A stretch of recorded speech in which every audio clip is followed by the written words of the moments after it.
Didn't see you come in. Well, as long as you're here, sit down, make yourself comfortable. I'll make you some tea if you want. I'm Chris, or you can call me ElvisDitto, doesn't really matter. Anyway, while you're here, I suppose we should get to this. So, first things first, a little about me. I'm 20, live in Australia, and the thing I like the most? Pokemon. Oh man, do I love Pokemon. Do not even get me started on how much I love Pokemon. I love it so much that I feel bad my first video isn't even about Pokemon. Gotcha. Today, we will be talking about the other series I have an undying love for, Five Nights at Freddy's. Now, I heard a bit of a groan there, and that's okay, because I've seen some bad videos about it myself. Rest assured, this is not going to be another top 10 video, theory video, or top 10 theories video. Instead, it's my own thoughts about the Five Nights at Freddy's movie coming out sometimes in the future. I've got a lot to say about a lot of things, so let's start, shall we? I suppose I should give you all a little background info. In case you hadn't heard, video game movies usually suck. Probably 9 times out of 10. They're almost insulting to the source. Now, I believe that video games can be translated into movie form, but of course you'd need to make certain changes. No adaptation can be 1.1. But these changes should only ever happen to better the story. For example, in the book of Forrest Gump, Forrest could be a bit of a jerk really, while in the movie, well... I'm not a smart man, but I know what love is. Whether or not you agree with me, I believe making Forrest lovable works in the story's favour and creates more of an emotional resonance with the audience.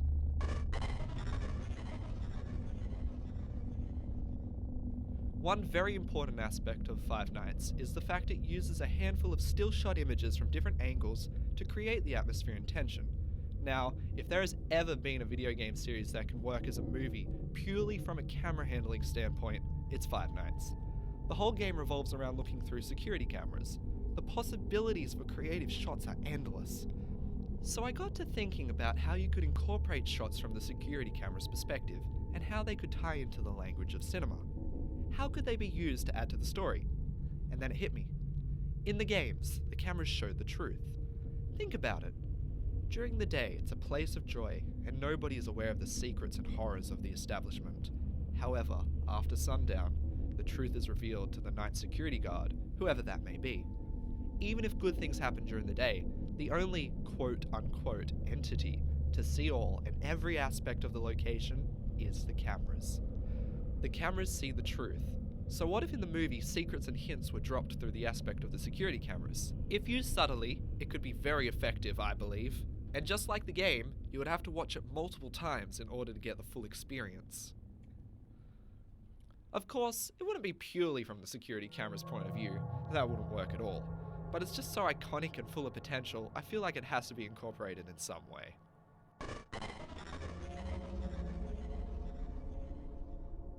The game incorporates the use of hallucinations to add to the creepy tone. It's clear that Mike's mental state is diminishing as the nights go on, even if Golden Freddy is a haunting, and it is important to keep that element of ambiguity.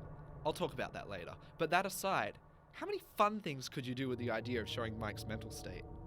When he leaves, I'm sure the events of the night would be stuck with him and torment him during his days away. Everything from obvious, easily understood as false hallucinations, to the subtle and unsure ones, like in Shutter Island or Fight Club. Maybe there could be a grand and memorable dream sequence, not unlike the dream sequence from The Big Lebowski. It'd be hard to not overuse them, but it's an important part of building a horror atmosphere.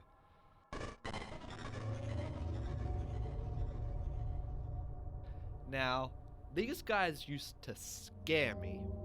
However now, after hearing their names thrown around so much, they feel more like close friends. Creepy, but close. I think it would be best to keep these guys nameless, at least, until later on in the movie. Sure, I can say Bonnie is scary and Chica creeps me out, but how much worse is it when you don't have a name to the fear? Ooh, that rabbit thing. So freaky. Mike is thrown into an unfamiliar environment with robotic animals he isn't even acquainted with. If you ask me, that's a whole deal scarier than knowing them by name. Mystery is scarier. Hell, they don't even need to always be coming after Mike to be scary. How often have you looked at a robot and felt unsettled? Good old Uncanny Valley. I tell you, I once saw a Furby without its face and made me terrified of them. What? I was 6. I love Furbies now. Having the antagonist's animatronics works on so many new and original levels. Just seeing a robot do something it isn't supposed to do is pretty creepy. The other day, my Furby, see I told you I love him now, I even own one, was on low battery, so he kept repeating his sleeping motion. He kept yawning and opening his eyes and beak wider than they ever should open, on repeat a few times. Then he simply stopped moving. I tell you, stuff like that alone is pretty unsettling. And that is from a tiny robot who can't move, and even if it was trying to kill me, has no means of doing so.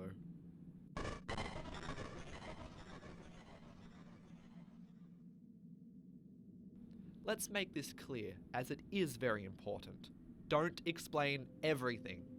Now, I know a movie usually should answer questions, but that's the magic of Five Nights. That's one of the qualities that kept it alive so long. The sheer amount of unanswered questions keep fans guessing and theorizing, and keeps us all talking about it.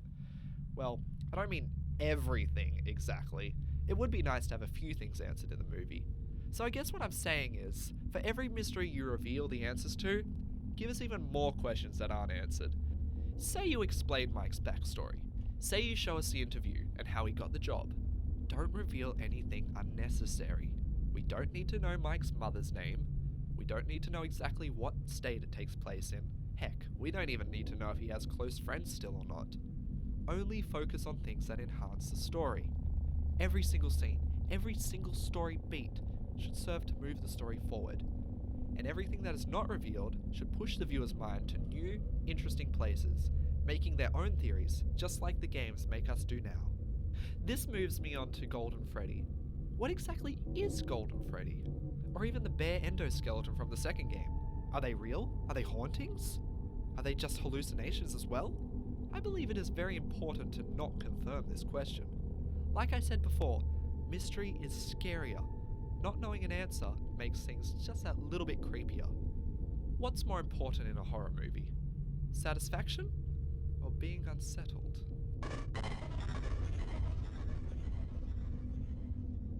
The main character in the movie, for all intents and purposes, I'm going to assume is Mike. Even if the main character ends up being someone else and it takes place in a different time period, it wouldn't really make much difference. We know next to nothing about Mike, or Jeremy, Fritz, or even the main character from the third game for that matter. Nothing. That's another reason why the games are so scary. Because the characters we play as have nothing to base on. They are very easy to project ourselves onto. That coupled with the first-person view can make for one classically scary experience, because it really feels like you are in the situation of the characters. However, because it is a movie, an entire blank slate like Link would be boring to watch. So, I think they would fit perfectly as the everyman archetype. Someone who has personality, but at the same time, could be relatable to just about anyone. Not much should be revealed about Mike, maybe a few things, like he has an apartment, maybe he goes to college, or is having a hard time finding a job. Regardless, no information should be learned unless Mike learns it. Everything we find out is through Mike, so there should never be something we know that he doesn't, or something that he knows that we don't, or else that could risk the audience becoming disassociated with Mike's experience. He shouldn't be played as a hero either. What I mean by this is, compare him to someone like Seymour from Little Shop of Horrors. He isn't a hero, just simply did the right things at the right times. Or perhaps did the wrong things at the wrong times. But he was still the protagonist. He is simply a man in an unfortunate situation. It could have been anyone in his shoes. The fact that there are 4 characters you play as in the Five Nights series proves that Mike is just a thread in a large ball of horrifying yarn.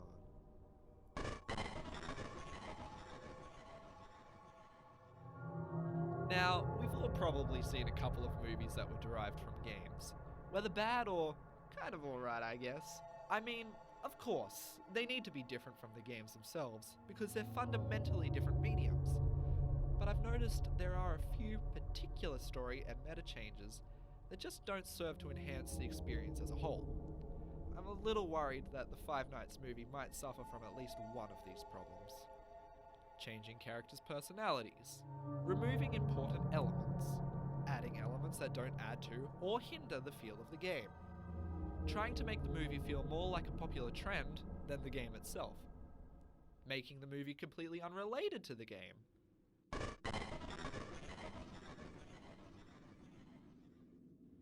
Like I mentioned earlier, no adaptation can be one-to-one. However, some meta things from the game couldn't hurt to be followed. I'll be retouching on a few things I already said. If you weren't spoiled, you only learnt the animatronics' names at the end of the game, save for Freddy. The game's narrative was completely over. It was when you were playing the bonus night. I feel it added a lot of mystique. Even with the fandom being spoiled, I think it'd be neat to avoid paying lip service. Foxy was a surprise too. How weird is that to think now?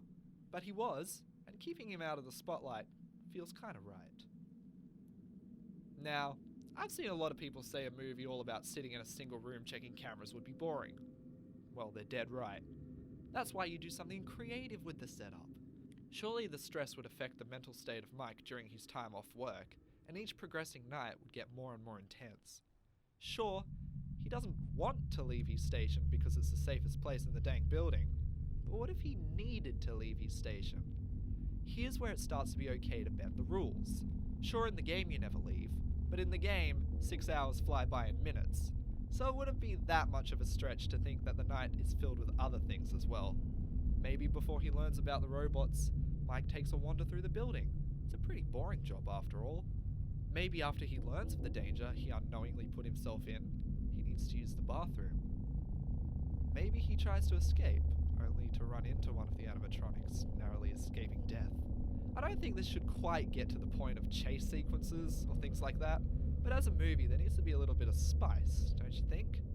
The game shines through because of the anticipation, so the movie should be filled to the brim with this, but unlike movies like, say, Unfriended, there should be some kind of payoff.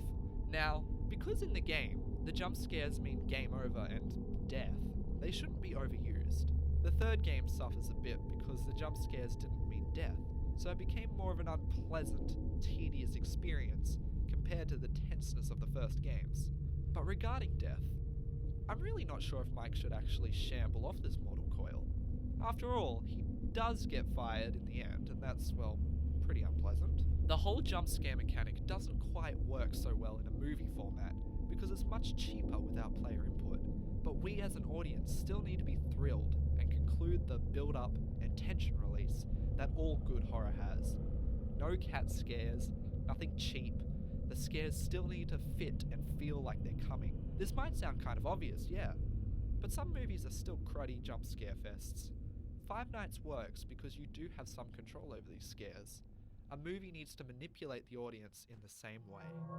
Well, that's all my thoughts for now. Maybe these are a bit obvious to you, but I wanted to get this out. Hopefully this movie lives up to all our hopes and dreams though. I'm keeping a positive outlook. Scott is involved after all, but we'll only know when it comes out. So, thank you all so much for listening. ElvisDitto, signing off.